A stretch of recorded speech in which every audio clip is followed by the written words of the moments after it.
Those days, it's like if you don't go to college, you're finished. So I did one thing, and because of this, suddenly everybody thought I'm become some kind of an enemy. Then I made a deal with all the teachers.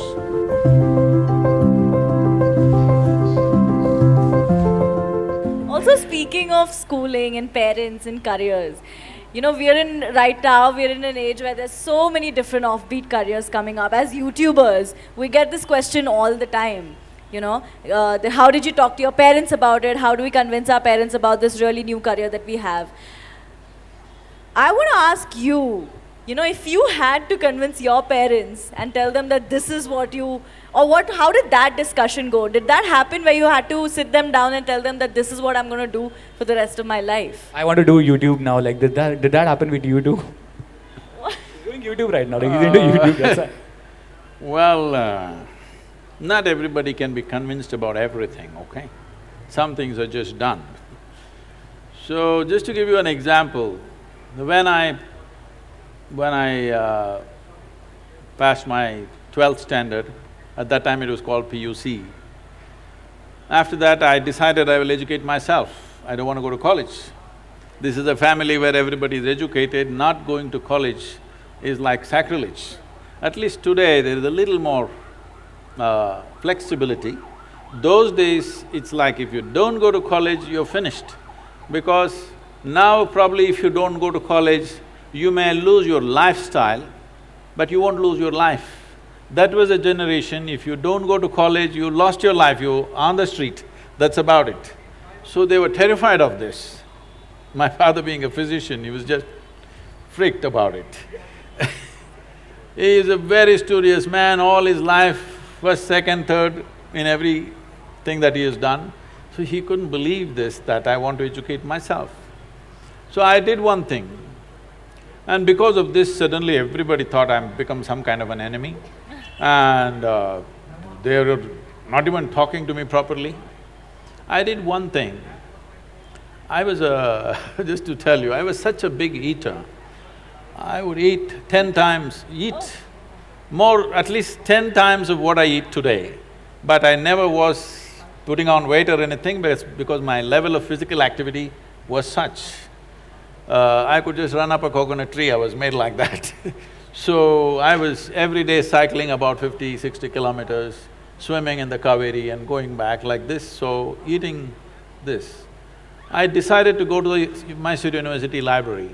Every day when they open at 9, I went, 8 in the evening they close. That entire time I sat there, read all kinds of stuff. From Homer to popular mechanics, to National Geographic, to literature, to geography, this, that, whatever.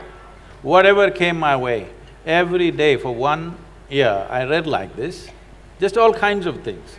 But the most important thing for me was, though I was such a huge eater at that time, this 1 year I went without a meal. Morning I ate as much as I could, breakfast at home, and I went there and sat there the entire day without a meal, which was a huge achievement for me, because without food I could stay.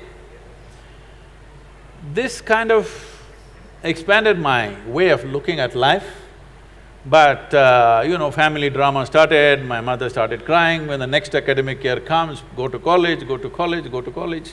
Then I said, if I must go to college, I'll go for literature. My father said, what will you do reading poetry? You must become a doctor. He has seat ready for me in the medical college, everything. I said no. Then they said, okay, at least do engineering. Then I said, see, Please do engineering. if I say I don't want to be a doctor, if you told me become a veterinary doctor, Ayurvedic doctor, at least a witch doctor, I would look at it. If I say no doctor, you say engineer, I'm not going to listen to this. Your problem is society, your problem is not me. So I just went for literature, and these 3 years, I went there in the beginning and they all had ready-made notes, the teachers, they would read. And everybody writing down. Those days fountain pens, kara kara kara kara, it makes noise, it just irritated me. I said, I don't want to listen to this kara kara noise. I gave them a suggestion. If you give that notes wherever you got it, we will photocopy it and give it back to you. We don't have to come, you don't have to come. Then if I'm there, I'll ask 100 questions. So they didn't like it, then I made a deal with all the teachers that they'll give me attendance. That was my only concern. So once a month I went to college just to check if they're keeping their part of the deal.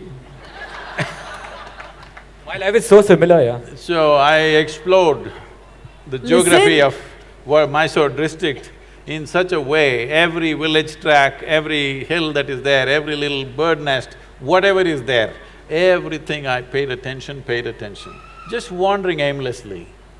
But today, like when I went for the Rally for Rivers board where all the top experts are there, some questions came up when I just telling them casually, they said, "Sadhguru, how do you know all this?" I said, what was aimless wandering? Where I paid absolute attention to everything, from a worm to an insect to anything and everything I paid attention. Now it's become formidable knowledge. I never intended to learn anything, I just paid attention because it was life. And this is all it takes. We have come here to live. There is no other damn purpose. Those of them who want to go to heaven can go today. Why are they postponing? If it's such a great place, I don't see why you should postpone it, isn't it so? This is very important for the youth. If anybody says there is a better place than this earth, it is a crime. It's because of that we have destroyed so many things here.